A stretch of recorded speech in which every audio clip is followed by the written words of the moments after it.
Shunday bir duoni o'rgataymi? Shu duoni o'qisangiz, g'am ham ketadi. Har qancha katta bo'lmasin, Alloh taolo uchun hech narsa emas sizni g'amingiz. Va qarzingiz har qancha katta bo'lmasin, Alloh uchun hech narsa emas. Faqat ixlos bilan ijobat bo'lishiga ishonib turib ochishlik kerak bu duoni. Har rostni o'rgating. Payg'ambarimiz nima o'rgatgan? Agar shuni aytsangiz, Alloh hamma yo'lingizni hal qilib beradi. Allohga rahmat bo'lsin, Rasululloh sollallohu alayhi vasallam. Uzot sollallohu alayhi vasallam aytdilar, tong ottirsangiz yoki kechki istidan ikki mahal, ertalab va kechki payt. Faqat iymon bilan, e'tiqod bilan ijobat bo'lishiga ishonib turib, Parvardigorim, men sendan g'am va qayg'udan panoh tilayman.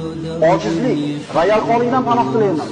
Qo'rqoqlik va baxillikdan panoh tilayman.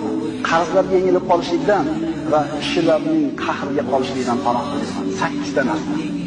Abu Umom aytadi, Allohga qasam, shu duoni davomiy aytdim, Alloh g'amlarimni ham ketkizdi, qarzlarimni ham